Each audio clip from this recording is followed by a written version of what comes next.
আসসালামু আলাইকুম, আমি ইমতিয়াজ হোসেন। আজকে আমরা যে প্রবলেমটা দেখব সেটা হচ্ছে লিড কোডের ডেইলি কোয়েশ্চেনের 1266 নম্বর প্রবলেম, যেটা হচ্ছে minimum time visiting all pairs. আমাদের প্রশ্নে যেটা বলতেছে সেটা হচ্ছে আমাদেরকে একটি অ্যারে দেওয়া আছে পয়েন্টসের, যেখানে একটি কার্তেশীয় স্থানাঙ্কের এক্স ওয়াই আকারে এন সংখ্যক পয়েন্টস দেওয়া আছে, এবং যেখানে আমাদেরকে পয়েন্টসটি যেই অর্ডারে দেওয়া আছে সেই অর্ডারে পয়েন্টসগুলোকে ভিজিট করতে হবে। এবং যদি পয়েন্টসগুলো এরকম আকারে দেওয়া থাকে, তাহলে আমাদেরকে এই পয়েন্ট থেকে আগে এই পয়েন্টে যেতে হবে, তারপরে এই পয়েন্টে, তারপরে এই পয়েন্টে, এখান থেকে এখানে। অর্থাৎ অ্যারেতে যে অর্ডারে দেওয়া আছে আমাকে পয়েন্টসগুলোকে ঠিক সেই অর্ডারেই ভিজিট করতে হবে। এবং এই একটা পয়েন্ট থেকে আমি টোটাল 3টা মুভ নিতে পারবো।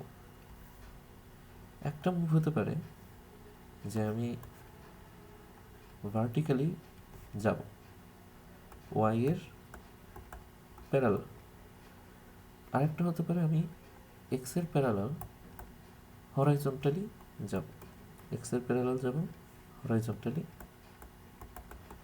এবং 3 নম্বরটা হতে পারে আমি ডায়াগোনালি যাব, অর্থাৎ এই বরাবর। এটা যদি হরাইজন্টাল হয়, এটা যদি ভার্টিক্যাল হয়, তাহলে 3 নম্বর যে মুভটা দিতে পারবো সেটা হচ্ছে আমার ডায়াগোনাল হবে। এবং প্রতিটা মুভে আমি জাস্ট 1 ইউনিট পরিমাণই যেতে পারবো। এটা হবে 1 ইউনিট, এটা হবে 1 ইউনিট, বাট অবভিয়াসলি ডায়াগোনালি কিন্তু 1 ইউনিট হবে না, তাই না? কেন? কারণ আমরা যদি ডায়াগোনালি যাই, তাহলে এই যে এখানে দেখতে পারতেছি যে যদি আমার এইটা হরাইজন্টাল 1 ইউনিট হয় এবং এটা যদি ভার্টিক্যাল 1 ইউনিট হয়, এবং তারপরে যদি আমি এই যে ডায়াগোনালি এইভাবে যেয়ে থাকি, এইটাও কিন্তু 1 ইউনিটই হবে। তাহলে এই পুরোটা একটা সমকোণী ত্রিভুজ হয়ে যাচ্ছে। এখানে পিথাগোরাসের সিস্টেমে আমরা এক্স ইকুয়াল টু পাবো √1² প্লাস 1² ইকুয়াল টু √2, এবং √2 সমান আসে 1.41 সামথিং। তাহলে অ্যাকচুয়ালি আমরা ডায়াগোনালি গেলে 1.41 ইউনিট যাচ্ছি। এটা কিন্তু আমাদের প্রশ্নেও দেওয়া আছে যে ইন 1 সেকেন্ড। আচ্ছা, পুরো প্রশ্নটা করে একটু আমরা পড়ে নিই। On a 2D plane there are n points with integer coordinates, আমাদেরকে ইন্টিজার কোঅর্ডিনেটস দেওয়া আছে এক্স ওয়াই আকারে। Written the minimum time. Okay, minimum time কেন? কজ হচ্ছে এরা প্রত্যেকটা মুভের জন্য 1 সেকেন্ড করে ধরছে। যদি আমি ভার্টিক্যালি যাই তাতেও 1 সেকেন্ড, তাতে 1 ইউনিট যাচ্ছি। যদি হরাইজন্টালি যাই তাতেও 1 সেকেন্ড, যাতে 1 ইউনিট যাচ্ছি। যদি ডায়াগোনালি যাই তাতে কিন্তু √2 যাচ্ছি, তবে তাতেও 1 সেকেন্ড, তাই না? √2 ইউনিট যাচ্ছি এই যে এই বরাবর। ওকে, তো আমাকে সবগুলো পয়েন্টস দিতে হবে ইন দ্য সেম অর্ডার, যেই অর্ডারে আমাকে অ্যারেটা দেওয়া আছে। অর্থাৎ পয়েন্ট যদি এইরকম আকারে থাকে, তাহলে আমাকে এরকমভাবেই যেতে হবে। এই দুইটার কোনটা আগে দিছি, যেটা আগে থাকবে আমাদেরকে অবভিয়াসলি সেইটাতে আগে যেতে হবে। You are allowed to pass through points that appear later in the order, but these do not count as visits. ওকে, মানে হচ্ছে যে আমরা যদি এই যে এইখানে একটা পয়েন্ট আছে, তাহলে যদি আগে এইখানে যাই, তারপরে এইখানে যাই, তারপরে যদি এইটায় আসা লাগে আমার, এবং এরপরে যদি এইটায় যাই, এইখানে আসি, এবং আবার যদি এইটায় যাওয়ার সময়, এইটা তো 2বার ভিজিট হয়ে গেল, এটা 2বার ভিজিট না, এটাকে একবার ভিজিট হিসেবেই কাউন্ট করা হবে। ঠিক আছে? Appear letter in the order, but this do not count as a visit. আচ্ছা, এটা যদি বোঝাতে না পারি আমরা একবার একটু বলি। পয়েন্ট হচ্ছে এইটা, তারপর পয়েন্ট হচ্ছে এইটা, এরপরে অ্যারেতে দেওয়া আছে এই অর্ডারে আর কি, এইটা, এইটা, তারপরে এই যে একটা পয়েন্টস, তারপরে এই যে একটা পয়েন্ট। এখন এটা 1 পয়েন্ট, এটা 2, এটা 3, অ্যারেতে দেওয়া আছে এই অর্ডার আর কি, 4 এবং 5, এটা মনে করি 6। ঠিক আছে? আচ্ছা এটা 5 আর এটা 6, তাহলে আমাকে ভিজিট করতে হবে কীভাবে? আগে 1-এ যাব, তারপর হচ্ছে 3-তে যাব। 3-তে যাওয়ার সময় কিন্তু আমি 5কে ভিজিট করে ফেলছি, তাই না? কিন্তু এটা কাউন্ট হবে না, তাই না? যদি এটার অ্যাপিয়ার পরে হয়, এটার অর্ডার হচ্ছে 5 নম্বর, পরে ভিজিট হবে, তাহলে এটা পূর্বে আগেই কাউন্ট হবে না। ওকে, তো এটার সলিউশন কি? আমরা একটু সলিউশনের দিকে যাই। তো আমরা যদি এই এক্সাম্পলটা দেখি যে কারেন্টলি আমি এই বিন্দুতে, এই পয়েন্টটায় আছি, যেটা হচ্ছে x1 এবং y1 পয়েন্ট, এবং মনে করি আমি এই পয়েন্টে যেতে চাচ্ছি, যেটা হচ্ছে x2 এবং y2 পয়েন্ট।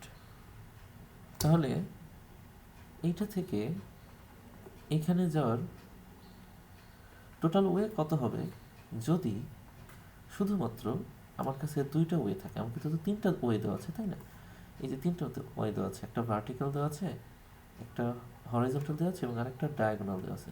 তো ফর এ মোমেন্ট আমরা চিন্তা করি আমাদের কাছে শুধুমাত্র ভার্টিক্যাল এবং হরাইজন্টাল মেথডটা আছে, ডায়াগোনাল মেথডটা আপাতত আমরা ক্যান্সেল করতেছি, যে এটা আমাদের কাছে নাই। যদি এরকম হয় তাহলে এই পয়েন্ট থেকে এই পয়েন্টে আমি যদি যে কোনো পাথ নিই, এই যে আমার এখানে অলরেডি ড্র করা, যদি আমরা এই পাথে যাই, তাহলে একটু যদি খেয়াল করি,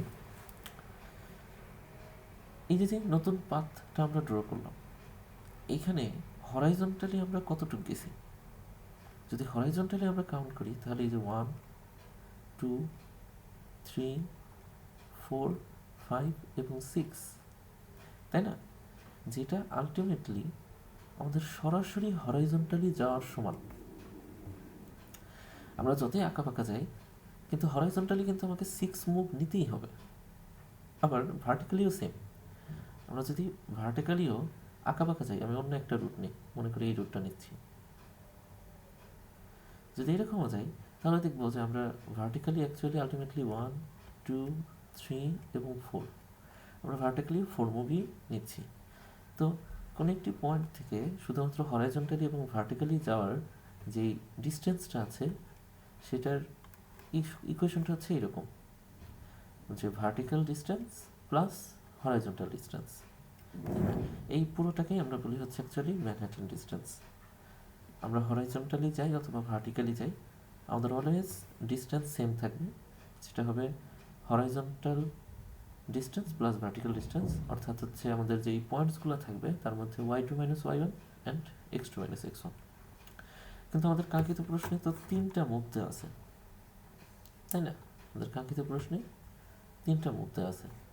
তা আমরা আমাদের কাঙ্ক্ষিত প্রশ্নের যদি 3টা মুভ ওয়াইজ করি, এই যে একটা এক্সাম্পল দেওয়া আছে এখানে, যে সাপোজ আমি এই পয়েন্ট থেকে,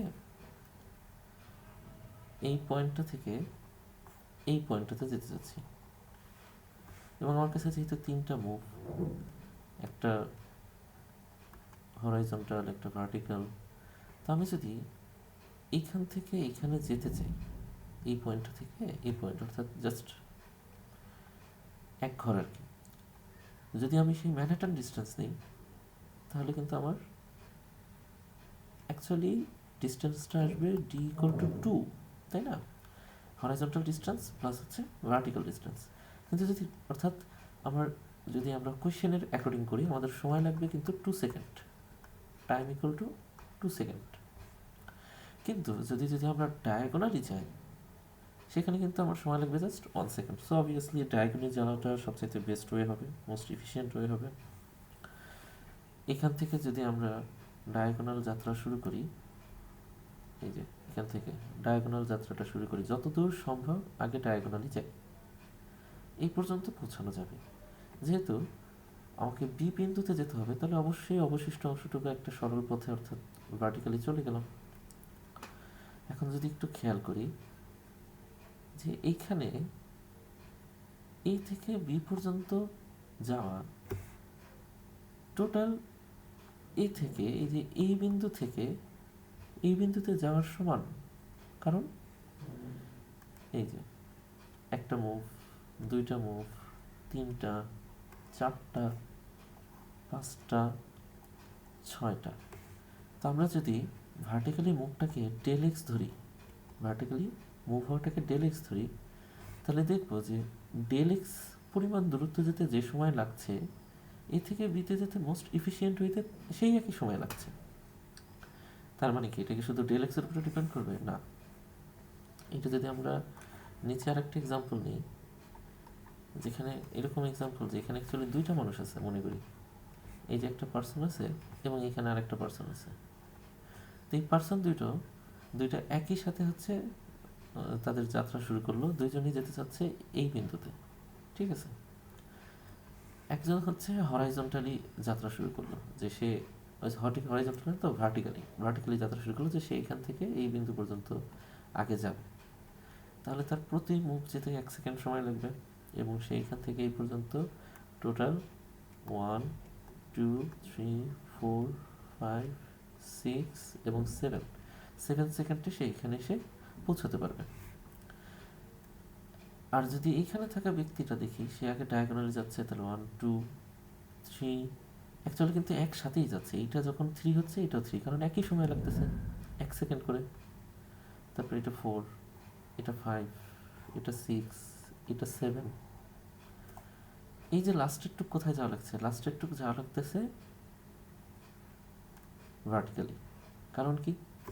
এই কারণটা হচ্ছে যে আমার যদি এই পয়েন্ট থেকে এই পয়েন্টে যেতে হয়, তাহলে আমরা যেটা করতেছি ফার্স্টে আগে একটা স্কোয়ার কল্পনা করতেছি। কারণ ডায়াগোনালি যখন যাব, এই যে এখান থেকে ডায়াগোনালি যখন যাব, তখন অ্যাকচুয়ালি একটা স্কোয়ার তৈরি হয়ে যাবে এখানে, যে স্কোয়ারে ডেল এক্স এবং ডেল ওয়াই দুইটা অ্যাকচুয়ালি সেম, তাই না? এই যে যে ডায়াগোনালটা আছে, এই ডায়াগোনাল পরিমাণ ডিস্টেন্সটা এই ডেল এক্স এবং ডেল ওয়াইয়ের সমান হবে। ডিস্টেন্স সমান হবে না, কিন্তু মানে মুভের পরিমাণ এবং সময় সমান লাগবে।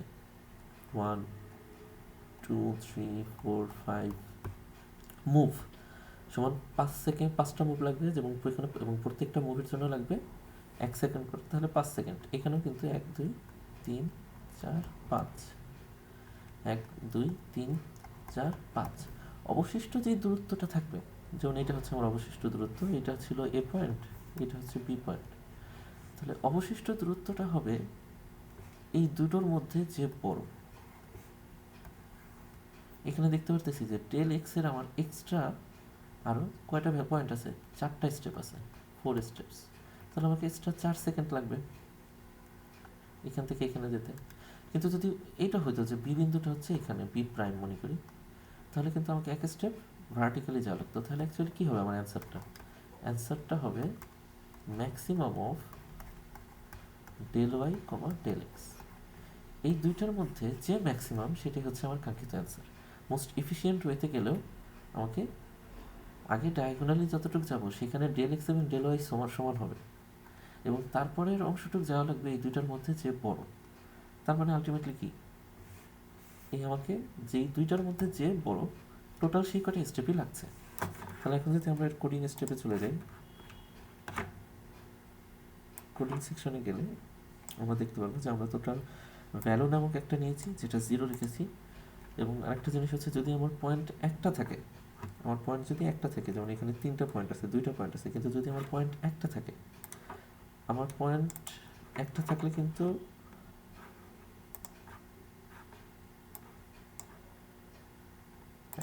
পয়েন্ট যদি আমার একটা থাকে, তখন কিন্তু অ্যান্সার আসবে 0। একটা পয়েন্টের জন্য আমার অ্যান্সার আসবে 0। ওকে, তো আমরা আই ইন রেঞ্জ নিয়েছি, 1 থেকে শুরু করেছি, অর্থাৎ একটা পয়েন্ট পরে থেকে, এবং সেখানে আমরা ভ্যালুর সাথে প্রত্যেকটার সাথে প্লাস করেছি ম্যাক্সিমাম অফ ডেল এক্স আর del Y, maximum of del X and del Y, এই দুইটার মধ্যে যে ম্যাক্সিমাম তাকে আমরা নিচ্ছি। তো ডেল এক্স কী হবে? x2 মাইনাস x1, এবং ডেল ওয়াই হবে y2 মাইনাস y1। এই জন্য আমরা পয়েন্টসের 0 ইন্ডেক্সে থাকা ভ্যালুটা তো x2, এবং ওয়ান ইন্ডেক্সে থাকা ভ্যালুটা হচ্ছে y2, তো আমরা x2 থেকে x1কে বাদ দিলাম, y2 থেকে y1কে বাদ দিলাম, সেখান থেকে ডেল x এবং ডেল y পেলাম, উভয়ের মধ্যে যে ম্যাক্সিমাম তাকে নিয়েছি এবং সেইটাকে ভ্যালু হিসেবে রিটার্ন করছি। এখন হচ্ছে এখানে অ্যাবসোলুট কেন নিয়েছি, কারণ হচ্ছে আমাদের ডাইরেকশনটা তো বিভিন্ন দিকে হতে পারে। কারেন্টে যদি আমরা এই পয়েন্টে থাকি, আমাকে এদিকেও যাওয়া লাগতে পারে, আবার এদিকেও যাওয়া লাগতে পারে। তো সেক্ষেত্রে আমাদের যদি যে x2 এবং y2 আছে, এখানে কিন্তু y2টা y1-এর চাইতে ছোট হবে, তাই না? তাহলে y2 মাইনাস y1 এখানে একটা নেগেটিভ চলে আসবে, এই জন্য আমরা এটাকে অ্যাবসোলুট হিসেবে নিব, যাতে আমরা অলওয়েজ একটা পজিটিভ ভ্যালু পাই। সো এটা ছিল এটার সলিউশন। যদি কোনো প্রশ্ন থাকে আমাকে কমেন্ট বক্সে জিজ্ঞেস করতে পারেন, অথবা এটা হচ্ছে আমার হোয়াটসঅ্যাপ নাম্বার যোগাযোগের জন্য, এবং এটা হচ্ছে আমার ইমেল। ধন্যবাদ।